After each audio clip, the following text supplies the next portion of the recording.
What is going on, students? It's Devlin Cassidy, aka The Scholar, and I'm back yet again with another deck profile. People wanted an updated deck profile on the Katrina plant token goodness, and so I'm here to provide that for you all today. But you know, because this is the deck I got first place with in the shop challenge, the buy cards there. Just got to go back because the event organizer left before we finished up the tournament. But do not worry, we're going to go ahead and get it all done.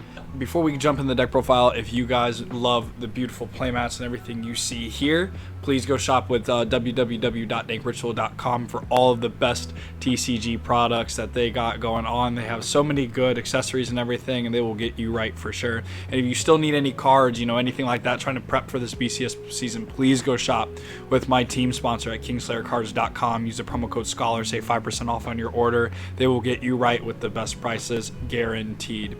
But enough about that. Let's get right on into the profile, baby. So of course you got to play a V-starter. V-starters are broken. We just play the Musketeer one so that way we can psych out our opponents.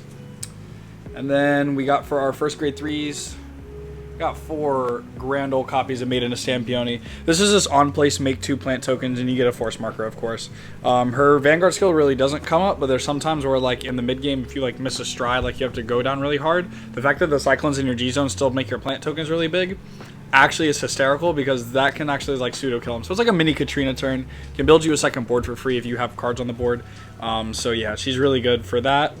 But she is not what you want to ride first. You want to go, if you are going first, you want to find the Ashas here. The Asha gets you into your history collection stride, which allows you to play really defensively. This is one of the big strengths of the deck, is letting you turtle into extra PGs, extra Hanalees. And Asha also help facilitates that with our on-strike skill, being counterblast 1. Choose one of your rear guards and clone it from the deck. But yeah, Asha's here really good, helps you enable a lot. Definitely prefer it a little bit over the lean Musketeer engine. And then for more grade 3s here, we're playing 2 copies of the Engularv. Engularv here is fantastic. Just being able to recycle Heal Guardians and maybe get back a ride target or something is really strong. Also being able to grab Angel Ladder from the drop is a really huge proponent. Since I'm chatting about it, I'll show it off here. Just the 1 copy, you know what I'm saying? Just so that way, you know, you can protect your board, prevent it from against disruption. The only deck that can really counter that disruption effect is Fenrir. The counter disruption effect is Fenrir, and just being able to do all that stuff is perfect. But Engularv still really good here. Lets you, again, just that concept of just plussing while pressuring is really good, and Katrina does that really well, hands down, no question. Then for the grade 2s, we're playing 4 copies of the Horticulture Elf. The fact that this is a multi-attacker that doesn't have to clone a card and in fact makes another plant token is like 10 times better than that Blue Maiden back in the first days of Katrina.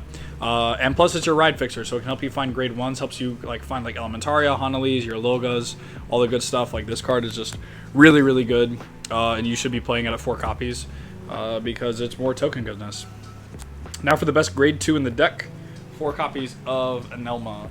Anelma is really good. Anelma is a +1 to board every time. It's Counterblast 1, Soul Blast 1, and you draw a card and call a plant token. So she's replacing herself while getting a card to the board. So you're really not negging from hand. So she's really effective. Helps you like turtle really well too. If you just want like have a bunch of CB, you're trying to turtle. You can call 2 of her and like 2 Loga, draw a bunch of cards, get PGs to hand.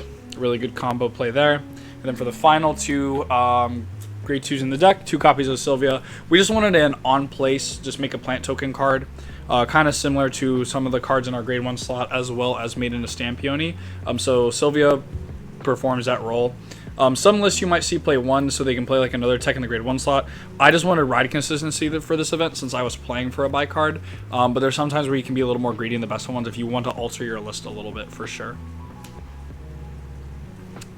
Then I am playing 4 copies of the Carpet Maiden. Carpet Maiden is their best grade 1. I like it a lot more than Made in a Sweet Berry, just because this card comes back to your hand. This card, you can eat 2 plant tokens at the end of your turn, and you add a copy back to your hand. It's a hard named once per turn though, so you can't have like 4 tokens at the end of like your Katrina turn, eat 4 tokens, add 2 back. It's only a hard once, but the really cool thing though is it's also on place make a token. So like during your one of like the best going first plays is, or yeah, one of the best like combination plays is riding this, calling the plant token here, then going second, you ride over this, call the other plant token to the other rear guard, have a 10k column, swing your Vanguard, and then at the end of the turn you get to return this back to your hand. So overall, just really, really strong, consistent effort, and so that's why we like Carpet Maiden a lot. But sometimes you do run out of soul in this deck, so we wanted to play the last token maker in the grade 1 slot, being the Maiden of Sweetberry, just because she's on place. If your Vanguard is grade 3 or greater, you can soul charge 1, but of course after making that plant token. And then she's just a little bit of a bigger booster. So Sweetberry honestly is a really good card. It's just that I don't want to deck out too fast or like potentially soul charge triggers, since Katrina acts like a big of a die out on our offensive turns. Then on to Bloom stuff. We're playing 3 copies of the Lilga, and then I'll just show it off here, the 1 Elementaria. This is our PG sweep here in the deck. Lilga, on place, if she sees herself get placed, you can counterblast 1, return up to 5 cards with her name to their hand. So what you do with this is, like, for Katrina turns, you can call out like 2 or 3, CB1, you slurp up all 3 into your hand.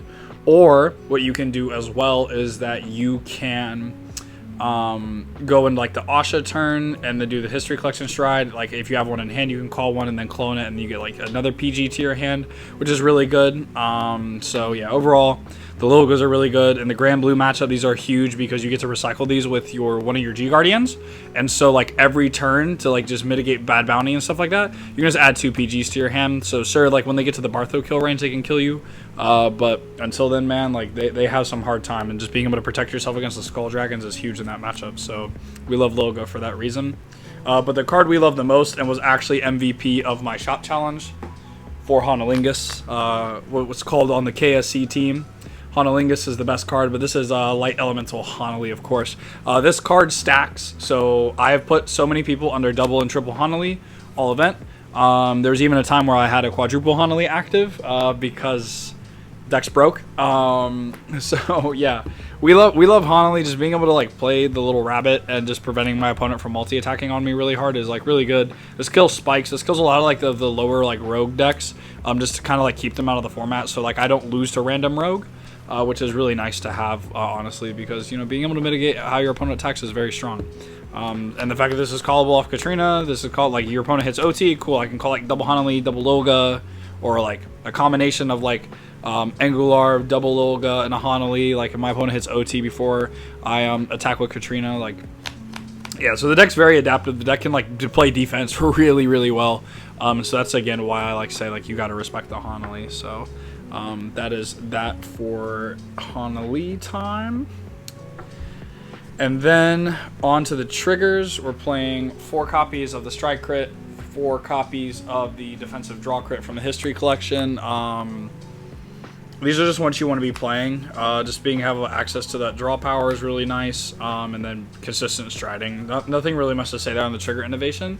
But then we do play 3 of the Stoicheia defense. Not Stoicheia defense draws. The Stoicheia just draw triggers. Just having 7 draw triggers in a deck is really good defensively, because that's what helps you live. Being able to draw cards while giving your Vanguard power is very strong. So I agree with the sentiment that I would much rather hit these and add more cards to my hand than hit crits just to pressure for a game. But who knows? We may see if that changes in the future. And then I have 4 copies of the Heal Guardian. Of course, these are added back off Angular. These help mitigate early damage. So you got to play these. No real reason, because Robertina, your G Guardian, says countercharge 1 for you to play any of the resource heals. So that's kind of the conclusion on that. And then, of course, 1 copy of the Overtrigger. We're playing Blessed Flavor today. I call it Blessed Flavor, but it's Blessed Flavor. The Omni Trigger's cracked. Like, this just is such into like a tempo advantage swinging card, just because it just pluses you up so much on resources that like your opponent can't really do anything in response to it. So yeah, that's why we want the Blessed Flavor there, you know what I'm saying?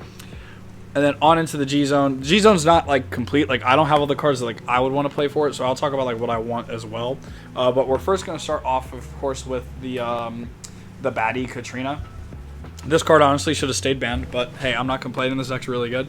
Helmet dot deck, though. So the reason Katrina is so good, for those that do not know what this card does, is that Katrina gives you 2 boards for absolutely free. There's no Counterblast or Soul Blast found on that card.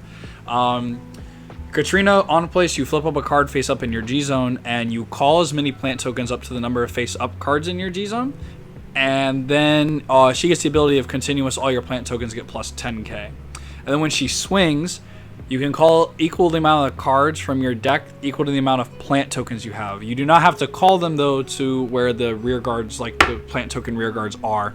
And so like that's why. But the main thing you're going to be flipping up with Katrina, however, is Cyclone. Because Cyclone makes your plant tokens bigger, because Cyclone boosts everything in the G zone that doesn't have an act, auto, or continuous skill by 5k. So your plant tokens here get 15k automatically off like the first Katrina. So they're 40k columns, and it's really good. It's so ridiculous. But yeah, absolutely. But since we're on the topic here of the Cyclone slot, I would cut one for an Inverno, which Inverno just helps you recycle cards, and it helps you have a really better, like a little bit of a better time. Like you still kind of lose to Mega Colony, like it checks you pretty hard, but like it lets you have a little bit of a grind game against bugs where like you may be like able to cheese out a win or something like that. So that's why we play it. Yeah, that's like kind of the main thing there, is just to help you play out against bugs. And fill cards back into the deck, so where that third and final Katrina can kill, if you can just like mitigate for damage. So overall it's pretty good. And then we go on into our history collection stride, which is if you have the Asha, you can go into it regardless of what grade your opponent's at. If you just discard some 3 cards, and she lets you on hit choose one of your rear guards and call a unit with the same name as that chosen rear guard from your deck. So this again just lets you stack up on Hanali's.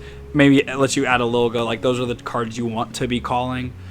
So yeah, this card is just really, really good, and I wouldn't change it for anything. Like there's some just cracked times where you have like the Into Soul draw crit, a Lilga, a plant token maker, and then this.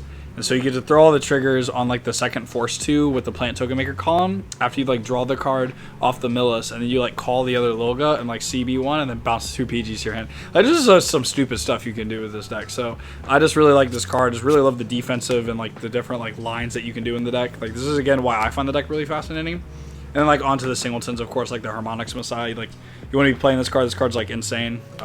Keep playing it. You can't hate on it for real. One Ladislava, nothing too crazy in terms of application. Like this can find you another grade 3 to ride in the Mega Colony matchup. This can also like help you play into the Mega Colony matchup. Like there's nothing that I have not strode this card yet, just primarily because I haven't played against bugs yet with the deck. I need to get that matchup in, you know what I'm saying? But like just talking about in theory, also this card is one of the few cards that can like pinpoint search Angel Ladder. I covered that in the Musketeer profile, just because if you have a grade 3 rear guard, select it, then cool, add the broken card into your hand. So heck yeah. And then just because I have the space and I have the shiny cards, I just play the Progenitor and the Zeroth, both Zoa and Megaloma. Megaloma comes up though sometimes just because like you have to like starve yourself and just like save yourself a turn, because like you're maybe not in a good position, but you know that if you free stride a Katrina that you should be okay. So yeah, don't worry about the Megaloma. The Megaloma is actually really good, especially if you play the self damagers, because then you can like deny your opponent's turns. So there is a strat for that. But yeah, I haven't gotten into the Zoa. Just Zoa's my favorite card in the game, so I just have to play it for aesthetic's sake because we're here. And then on to the G Guardians. We're playing 3 copies of Robertina. Robertina just says you can choose 2 cards in your drop zone with the same card name. Put them back on the bottom of your deck. If you do, this unit gets plus 15k and you counter charge 1. So 30k shield, counter charging 1, like every time you G guard is crazy. So yeah, she's really, really good. I do not sleep on her at all. She's absolutely like the most fantastic card in the deck. Would not trade her out for anything. I don't think there's a better G guard in Neo Nectar for real. But we do play one other G guard, and that is the Rain Breath Dragon. Just because you can cheese out like a Hanali, or sometimes like in the Narukami matchup, like if you want to deny the Cho's restanding, you can call a plant token maker and then call the other plant token maker to the other front row, so that way like they can't just like cheese swing into it and they have to waste like 2 attacks either to get like draws or to get the restands. So Rain Breath here is like really good for that matchup, and just like some other matchups in general. But There you all have it. I hope you guys enjoyed this deck profile. I love playing this deck. May play this deck a few times during my different competitive season events.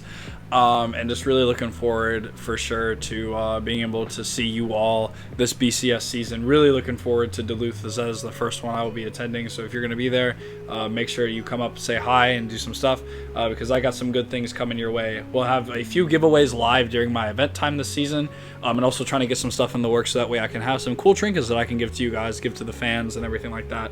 Because I really do love this community and would give anything back for it, just because you guys have really made my time here, especially with trading card games, very enjoyable.